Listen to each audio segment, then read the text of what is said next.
Hello, and welcome back to the Sim. In this one, we're taking a look at the WinWing PAP3, their 737 MCP.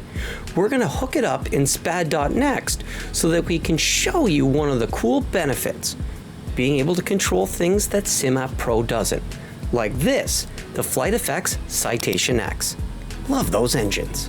Let's get started.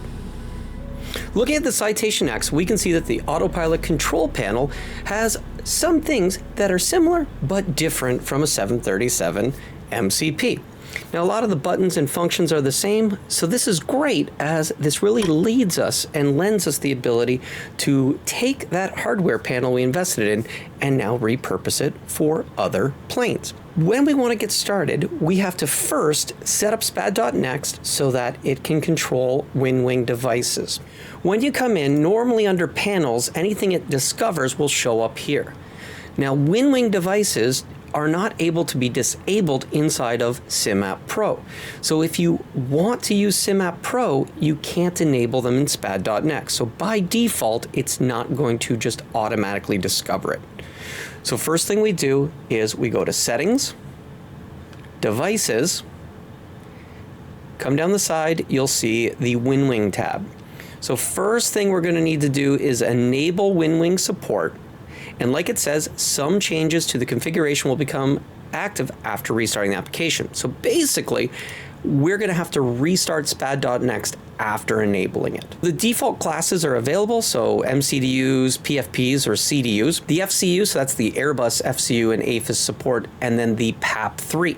Both with and without magnetic switch. It's important, there are notes, WinWing SimApp Pro must not be running if you want to use SPAD.next. They will conflict. As seen before, CDUs, PFPs, those all have to be configured as captain. Don't worry if you have 2 units and you want one to be a first officer, it's all how you configure it. SPAD is just going to pick up the captain units. Airbus FCU and Boeing MCPs, they do have a few settings, and so we're going to play with these before we restart so we don't have to do it a second time. Boeing MCP, you're going to find that there are 3 different brightnesses: backlit brightness, a display brightness, and an LED brightness. When virtual power is on, the default, so when it first comes on, is going to be set to 100. The range is 0 to 255.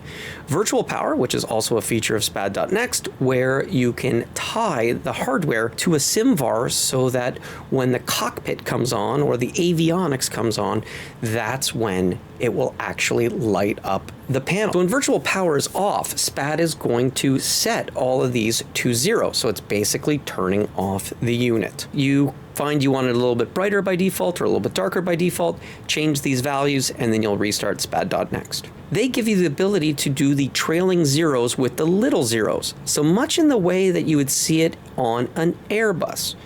If you like it, if you think that's a cool look, go ahead, change that, and the trailing zeros when you're in the thousands will be the little zeros. Show plus when VS rate is positive. So again, this is another feature inside of the product where when you're in a positive VS rate, you can choose to show the plus sign. Otherwise, it will have no leading sign and it'll only show the negative when it's negative. I'm going to leave mine on for this demo.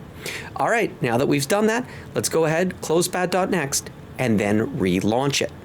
Now that we're back in SPAD.next, we can come to the panels page and we will see that the WinWing PAP3 is now available. Of course, when we first come in, we are going to find nothing attached to it. Out of the gate, it has no concept of what you want assigned to this, but that's okay. Because this is a standard MCP and they all share the same button assignments and configurations. So all you have to do is click on any button or knob, and then over here on the right-hand side, you'll see Online Snippets. So when we click on Online Snippets, it is going to open this up, and I always make my window a little bit bigger. And you're going to see on the left-hand side, you can see all the different devices that have things published, but you'll see that MCP is a generic thing. It's not WinWing MCP or Cockpit Simulator MCP. Now, you can pick up things that have been published for a specific knob, display, or button. However, generally, you're going to be looking for a complete device. I've built my profile, that way it's a collection of all of my devices that I have plugged in, And then instead of looking for a profile, because I don't know what other people have, now I'm getting a specific device that I'm pulling into my profile. When we look at MCPs, there's already 97 different MCP configurations that have been published. Since we're looking for the C750 Citation X, I'm going to go ahead and click on that, and you'll see that there have already been some that have been published. Found 750, but really that was in correlation to the Dash 7 using the TDS 750 XI, so how I had it mapped using that.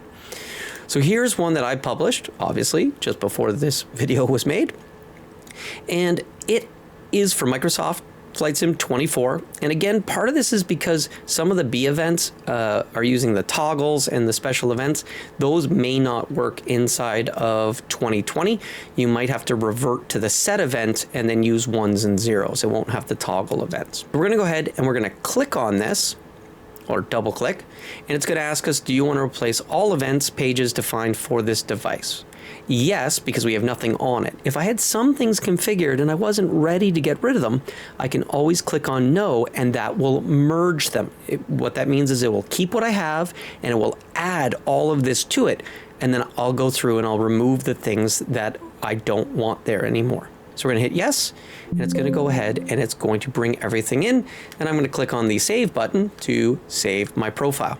I wanted to have it that when it's master caution or master warning is active, it turns the light on and flashes it. What you're going to notice is I no longer need a condition to turn it off. Because this is either of these, if either of these is on or equal to 1, because it's an OR binding, it's going to turn the LED on. And then we have the auto off condition. So when this fails, which both of these are currently zeros, so they're both failing, they're not check marks, meaning they are currently a 1, now that LED turns off.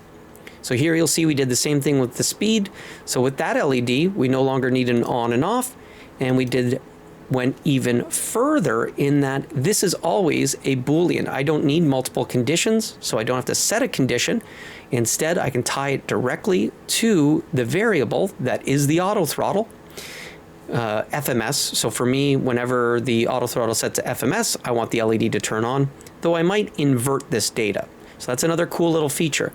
If we wanted it that the speed, actually the LED turns on when it's in manual mode as opposed to in FMS mode, we can still leave it tied to the data value and we just invert it. So now a 1 is a 0 and a 0 is a 1. So when we click OK, you'll see that our LED has gone out.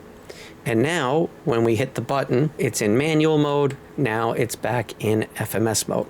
So moving yourself around just a little bit on the right-hand side, there is device settings, so you can rename it if you want to rename it. The other thing you'll find with renaming is this is also how it will do the sort order. So if I set this to a 1 and I hit submit, it will now be the first item, and I could come to the CDU, I could rename that device. It's already set to sort order 2. So that's how you can also resort your devices. If you have complete edition, because the MCP devices, the WinWing CDUs need complete, but the MCPs and FCUs and APHISs do not. They only require the standard edition. But if you have complete edition, you can hit summary and it'll actually generate for your profile, either just this device or all devices, it'll generate you a PDF with all the information of what is programmed. Virtual power, if you have this enabled, then it will look at what has been programmed to define turning it on and off. So for the Citation 750X, we tied it to the avionics circuit. So whenever the avionics circuit is on, this will be fully lit up. And if we were to simulate virtual power going off, here in SPAD, you're still going to see the information and you're going to see virtual power. On the device itself, you'll see it's completely devoid of light. When we turn it back on with the virtual power switch, simulating the avionics coming back on, all the lights come back on and are completely visible. On the right-hand side is how you configure things. So if I clicked on a button, I could add an event and you'll see the different parameters based on what it is. If it's a button with an LED built in, you'll be able to change LED, button press, short, long, released. There are additional LEDs. There are little displays for things like IAS mode, mock mode, heading, track, VS, FPA that are available in the WinWing PAP3. We actually have conditions set up so that based on we're in IAS mode or we're in mock mode, and change the LED. This little indicator is also a helpful thing that if we change over to mock, of course we need to be in manual speed, otherwise it's FMS. So we change over to mock, it goes into mock mode, and it'll tell us mock. We go back into IAS, and now we're back into IAS mode. We've got the heading also triggering based on the fact the avionics are on. If you're in VS mode, the display will turn on, will show VS. And if we're in pitch mode, it will show us that we are in pitch mode and the degrees of pitch. And what's also cool is if we go into any other mode, we will blank out the vertical speed window. So again, just a bunch of little tricks, flight level change, but VS, it comes back on to show us our VS. You always have the ability to copy some events, all events, complete device. You can paste them, you can import. So import's really useful if I've got a configuration already set up inside of one of my other profiles.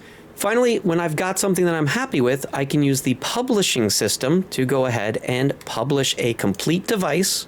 You can even do it for select aircrafts or all aircrafts. So maybe something like a generic G1000 instead of specific aircrafts. I'm going to set that to all aircrafts, fill in the information, and then go ahead and publish it. If you've already published it, like we did, but now we made a modification, so I want to update because I've now reversed what I'm doing with that speed mode, well, we can simply make sure it's complete because it's only going to show you what you've put.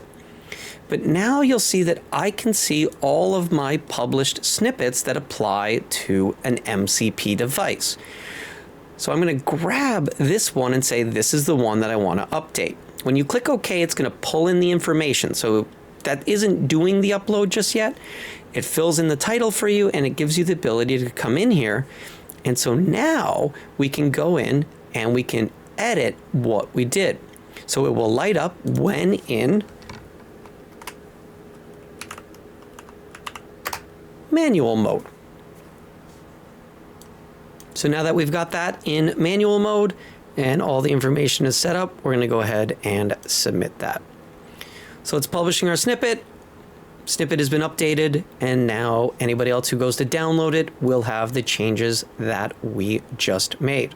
So real quick, we'll just hop back over into the plane and we'll have a look at what we did. And let's bring in the physical hardware so you can see it. So again, we have that ability when we're in speed manual, and we can see the auto throttle knob over here switching between modes. So that's pretty cool. And if we were to turn it on, it goes on. And if we disable our auto throttle, you'll see the magnetic switch clicks off, which is really cool as well. We got our IASA mock, we have our heading bugs, so we can see our heading. I always program it so a long press on heading will sync the heading, whereas pressing a short press is going to put it into heading select mode. A little trick I always put in mine is that when you hold the changeover switch, this knob is going to do displays. This knob is going to do the backlight, and this knob is going to do the LEDs. So if the LED is a little too dim for you, you can crank it up. If the displays are a little, the backlight's a little too bright, or the displays are a little too bright, you can adjust them all while holding down this button. And because it knows the difference between it not being a short press, it won't accidentally also do that at the same time. It is, while held, not going to do that. So it uses the press and the release to set the variable. Pretty cool stuff. I don't know about you guys, but I can't wait to go flying and use my autopilot panel. And I do love this plane. The Citation X is phenomenal. I'm having so much fun with it. Let's go ahead, hop in, and shoot off to Teterboro. If you guys made it this far, please hit the like button. Subscribe if you haven't. Come along with us next time. As always, thanks for watching. Have a great day.